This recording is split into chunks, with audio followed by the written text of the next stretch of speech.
வணக்கம். அனைவருக்கும் இனிய ஆங்கில புத்தாண்டு வாழ்த்துக்கள்.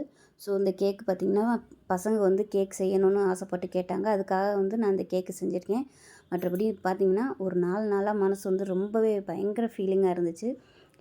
எல்லாரோட மனசுமே அப்படி தான் இருந்திருக்கும். காரணம் கேப்டன் சாரு. ஸோ எனக்கு என்னென்னு பார்த்திங்கன்னா, நானும் மதுரை தான். அதனாலயே என்னமோ தெரியல, இந்த நியூஸ் கேட்ட உடனே என்னால் வந்து தாங்கிக்கவே முடியலை. அன்றைக்கி ஃபுல்லாகவே பார்த்திங்கன்னா அழுதுகிட்டே தான் இருந்தேன் நான். என்னால் கண்ட்ரோலே பண்ண முடியலை. செல்லை பார்த்தா அந்த நியூஸ் தான் வருது, டிவி ஓப்பன் பண்ணோம்னா அதுதான் ஓடுது. பார்க்க அவ்வளோ அழுகையாக வருது. பசங்கள்லாம் கூட ரொம்ப திட்ட ஆரம்பிச்சிட்டாங்க, டிவி பக்கமே போகக்கூடாது நீங்கள் அப்படின்னு. அந்தளவுக்கு ரொம்பவே ஃபீலிங்ஸாக இருந்துச்சு. ஸோ எல்லாருக்குமே அப்படி தான் இருந்திருக்கும். கேப்டன் சார் மாதிரி ஒரு சிறந்த மனிதரை வந்து நம்ம இனிமேல் பார்ப்போமா அப்படிங்கிறது தெரியலை. ஸோ அந்தளவுக்கு ரொம்பவே உயர்ந்த மனிதர். இவரை போல் ஒரு கொடை வள்ளல் வந்து இனிமேல் அடுத்து பிறப்பாராங்கிறது சந்தேகம்தான்.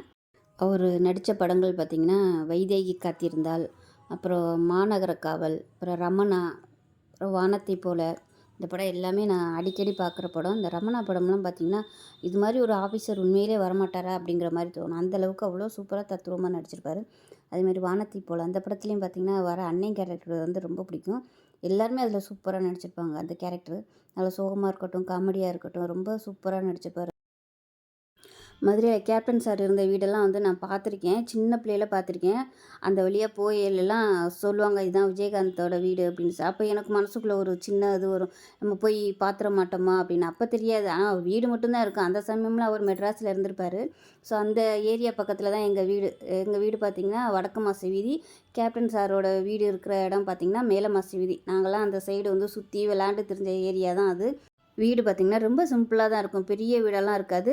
இந்த பழைய காலத்துலலாம் போட்டிருப்பாங்கள்ல, ஸ்ப்ரிங்கு கம்பி போட்ட வீடு இருக்கும். 2 வாசல் இருக்கும், ஸ்ப்ரிங்கு கம்பி போட்டு. அந்த வீடு தான் இன்னும் நல்லா ஞாபகம் இருக்குது. இன்னமும் அப்படியே தான் இருக்குது. நீங்கள் மதுரைக்கு போனால் கூட மேலமாசி வீதியில் போய் விஜயகாந்த் சாரோட வீடு எங்கே இருக்குதுன்னு கேட்டால் இல்லை, யாருக்குமே தெரியாமல் இருக்காது. அவ்வளோவுக்கு ரொம்ப ஃபேமஸ் அந்த ஏரியா வந்து. அங்கே போயிட்டு சென்ட்ரல் தேட்டர் ஒரு தேட்டர் இருக்கும். அது ரொம்ப ஃபேமஸான தேட்டரு. நிறைய படங்கள்லாம் இங்கே நாங்களும் பார்த்துருக்கோம். ஸோ அந்த தேட்டருக்கு பின்னாடி தான் வந்து விஜயகாந்த் சாரோட வீடு. நீங்கள் போனீங்கன்னா கேட்டிங்கன்னா கூட நீங்கள் அதை வந்து பார்க்கலாம். இப்போ வந்து அவங்க தம்பி தான் அந்த வீட்டில் இருக்கிறதா சொல்கிறாங்க. ஸோ நானும் அந்த தேட்டரில் வந்து படம் பார்த்துருக்கேன். விஜயகாந்த் சார்லாம் கூட நிறைய எம்ஜிஆர் படங்கள்லாம் அந்த தேட்டரில் தான் பார்த்ததா சொல்கிறாங்க. நான் வந்து என்ன படம் பார்த்தேன் அப்படின்னா, ஜமீன் கோட்டை படம். அந்த படம் வந்து அங்கே தான் போய் பார்த்தோம். அதே போல் இன்னொரு படம் வந்து மறக்கவே முடியாது, மாநகர காவல். அது வந்து எங்கள் வீட்டுக்கு பின்னாடி வந்து சக்தி சிவம் தேட்டர்னு சொல்லியிருக்கோம். 2 தேட்டரு, சக்தி இன்னொரு தேட்டரு, சிவம்னு ஒரு தேட்டர். 2மே ஒன்றா தான் இருக்கும். ஆனால் பேர் வந்து சக்தி சிவம்னு 2 இருக்கும். ஸோ அந்த தேட்டரில் வந்து மாநகர காவல்னு சொல்லிட்டு படம், அந்த படம் அப்போ தான் ரீசெண்டாக ஓடிச்சு. அப்போ வந்து ஒரு 6th 7th படிப்பேன். அந்த படம் அங்கே தான் போய் பார்த்தோம். பயங்கர சூப்பராக இருக்கும். அதுவும் முன்னாடி சீட்டில் உட்காந்து பார்த்த ஞாபகம் மறக்கவே முடியாது. ஃபஸ்ட்டு அதில் கேப்டன் சார் வர சீனெல்லாம் பார்த்திங்கன்னா, அப்படியே அந்த கண்ணெல்லாம் அப்படியே செக்கச்செவேன்னு இருக்கும். அந்த 2 ஐப்ரோவும் அப்படியே மேலே போயிட்டு பயங்கர இதாக காமிப்பாங்க. இன்னும் நல்லா ஞாபகம் இருக்குது. அதுலேயும் அந்த ஒரு பாட்டு ஒன்று வரும், வண்டிக்காரன் சொந்த ஊர் மதுரைன்னு சொல்லிட்டு ஒரு பாட்டு. அதெல்லாம் பார்த்தா அவ்வளோ சூப்பராக இருக்கும். அந்த தேட்டரில் உட்காந்து பார்க்கல, அது வந்து மறக்கவே முடியாது. அதேமாதிரி அவரோட படங்கள்லாம் நிறைய சொல்லிகிட்டே போகலாம். ஃபஸ்ட்டு நாள் பார்த்திங்கன்னா ஃபுல்லாக அழுதுகிட்டே இருந்து கண்ணெல்லாம் அப்படியே வீங்கி போச்சு. மறுநாள் 29ஆம் பார்த்திங்கன்னா என்னோடய பர்த்டே. எனக்கு வந்து நார்மலாக பர்த்டேக்கு வந்து கேக் வெட்டுறது இந்த மாதிரிலாம் ரொம்ப இன்ட்ரெஸ்ட்டாக நான் பண்ண மாட்டேன். எனக்கு பிடிக்கவும் பிடிக்காது. பசங்க என்ன பண்ணிட்டாங்கன்னா, கேக்கு இதெல்லாம் வெட்டணும்னு அவங்க விருப்பப்படுவாங்க. அப்படியே நான் சொல்லிட்டேன், நான் மனசு கஷ்டமாக இருக்கேன், எனக்கு வந்து மாதிரிலாம் பண்ணாதீங்க, கேக்கெலாம் வாங்காதீங்க அப்படின்னு. ஒரு பிறந்தநாள் அன்றைக்கி கேக் வெட்டையில் அழுதுகிட்டே கெட்டின ஆள் நானாக தான் இருப்பேன். அந்தளவுக்கு கேக் வெட்டையில் மனசு ரொம்ப கஷ்டத்தோடு கண்ணெல்லாம் கலங்கிட்டு தான் நான் வந்து கேக் வெட்டினேன் அன்றைக்கி. அது என்னன்னே தெரில. எத்தனையோ பேர் தலைவர்கள்லாம் இறந்துருக்காங்க. இந்த அளவுக்கு நான் வந்து ஃபீல் பண்ணதே இல்லை. ஆனால் கேப்டன் சார் இறந்ததுக்கு என்ன அறியாமே எனக்கு பார்த்திங்கன்னா அவ்வளோ அன்னைக்கு முழுக்க வந்து எனக்கு அப்படியே ஏதோ நமக்கு கூட பிறந்தவங்க சொந்தக்காரவங்க இருந்தால் எப்படி இருக்கும் அந்த மாதிரி ஒரு ஃபீலிங்ஸ்லேயே நான் ஃபுல் அண்ட் ஃபுல் அழுதுகிட்டே தான் இருந்தேன். கண்ணெல்லாம் அப்படியே சிவந்து ஒரு மாதிரி வீங்கி போச்சு, தொண்டையே கட்டி போச்சு அன்னைக்கு பூரா. ஸோ இவ்வளோ நல்ல மனிதர் வந்து நம்ம முதலமைச்சர் ஆக்காமல் விட்டுட்டோம். ஸோ எல்லாருக்குமே அந்த ஒரு வருத்தம் இருக்கும், இவரையும் நம்ம முதலமைச்சராக்கி பார்த்துருந்துருக்கலாம், அந்த சேரில் உட்கார வச்சு நம்ம அழகு பார்த்துருக்கலாம் அப்படின்னு. இன்றைக்கி வந்து யூடியூப்போ சமூக வலைத்தளங்கள் பார்த்திங்கன்னா எல்லாத்துலேயுமே இன்றைக்கி வந்து இப்போ 4 நாளாக பார்த்திங்கன்னா ஒரே கேப்டன் சார் பற்றி தான் அவர் பேசுனது வச்சது எல்லாமே போடுறாங்க. ஆனால் இன்றைக்கி போட்டிருந்தது வந்து அன்றைக்கி எலெக்ஷனில் நிற்கையில் போட்டிருந்தா கூட அவர் எவ்வளவோ இன்னும் கொஞ்சம் வாக்குகள் பெற்று முதலமைச்சராக வந்திருக்கலாம். ஆனால் அது வந்து செய்யலை. அப்போதைக்கு அவரை வந்து அசிங்கப்படுத்துகிற மாதிரி மீம்ஸ் போட்டு அவர் கிண்டல் பண்ணி இந்த மாதிரி தான் போட்டுக்கிட்டு இருந்தாங்க. எனக்கெலாம் கூட மனசு கஷ்டமாக இருக்கும், என்னடா இப்படி விஜய் சாரை பற்றி இப்படி போடுறாங்களே அப்படின்னு. ஸோ அன்னைக்கு வந்து மீடியாக்கள் இந்த மாதிரி பண்ணியிருந்தாங்கன்னா ரொம்பவே முதலமைச்சர் அவர் கட்டாயம் வந்திருப்பார். இன்னைக்கு உண்மையிலே சொல்கிறேன், மனசுலேருந்து சொல்கிறேன். இன்றைக்கி வந்து நம்ம ஒரு அருமையான ஒரு கருப்பு தங்கம், சொக்க தங்கத்தை வந்து நம்ம இழந்துட்டோம். ஸோ அந்த ஃபீலிங் வந்து எல்லாருக்குமே இருக்கும். எத்தனை பேர் வந்து வந்து பார்த்துட்டு போகிறாங்க. கொஞ்சம் அந்த கூட்டத்தையெல்லாம் பார்க்கும்போது அவ்வளோ ஆச்சரியமாக இருக்குது. எங்கெங்கெல்லாமோ இருந்து வந்து பார்க்குறாங்க. நான் வந்து கடைசி நிமிஷம் வரைக்கும் உட்காந்து பார்த்தேன். அந்த கடைசி அரசு மரியாதை செய்யும்போது பார்த்திங்கன்னா, அந்த குண்டு சத்தம் ஒன்று ஒன்றும் அந்த வெடிக்கிற சத்தம் கேட்டதுமே வெளியில் உள்ள மக்கள் எல்லாம் அப்படியே கத்துறாங்க. கேப்டன் கேப்டன் கேப்டன் கத்தியில் அப்படியே கண்ணுலேருந்து அப்படியே தண்ணியாக ஊற்றுது. கண்ட்ரோலே பண்ண முடியலை. அப்படியே ஊற்றுன்னு ஊற்றுது. நம்ம கண்ட்ரோலாக இருந்தாலும் தானாக வந்து கண்ணீர் வந்து கொட்டுது அப்படியே.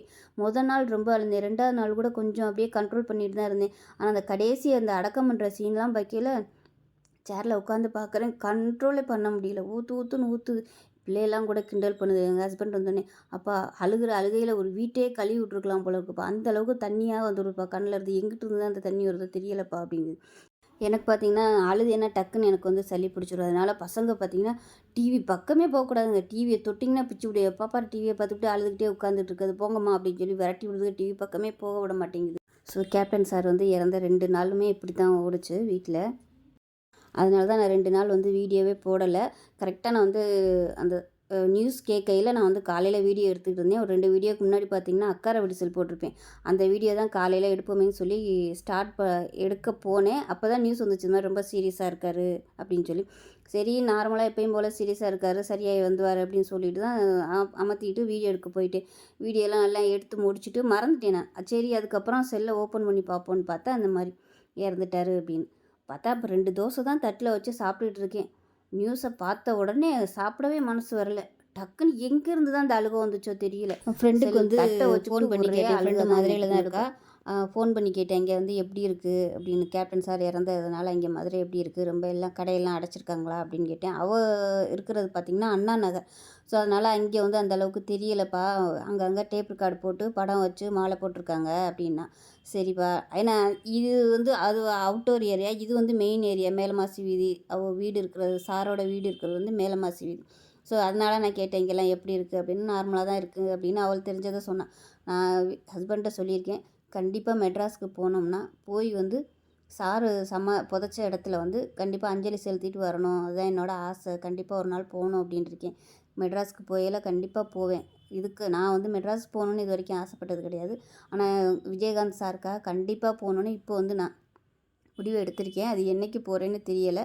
போனால் கண்டிப்பாக போவேன். ஏன்னா அங்கே கோயம்பேட்டில் தான் அவரோட ஆஃபீஸ் இருக்குது. அங்கே வந்து நாத்தனார் வீடு இருக்கிறதுனால ஒரு நம்பிக்கை, எப்படியும் நம்ம மெட்ராஸுக்கு போகையில் கோயம்பேடு போகையில் போவோம் அப்படின்னு ஒரு நம்பிக்கை இருக்குது. கூடிய சீக்கிரம் வந்து கேப்டன் சார் சமாதிக்கு போய் ஒரு 2 நிமிஷம் கண்ணீர் விட்டு அழுதா தான் என்னோடய மனசு ஆறும்.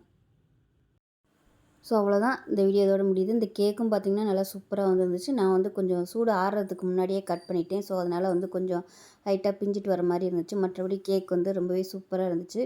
கேக் செய்கிறது ஈஸி தான். பட் ஆனால் அது ஆறி எடுக்கிறதுக்கு தான் பொறுமை இருக்காது. பசங்க வந்து உடனே கட் பண்ணணும், சாப்பிட்ணுன்னு ஆசைப்பட்டதுனால நான் வந்து கொஞ்சம் சூடு ஆறுறதுக்கு முன்னாடியே வந்து கட் பண்ணிட்டேன். நல்லா சாஃப்டாக இருந்துச்சு. ஸோ அவ்வளோதான். இந்த வீடியோ பிடிச்சிச்சுன்னா லைக் பண்ணுங்கள், கமெண்ட் பண்ணுங்கள், சேனலை சப்ஸ்கிரைப் பண்ணுங்கள், பக்கத்தில் உள்ள பெல் பட்டனையும் ப்ரெஸ் பண்ணுங்கள். நன்றி.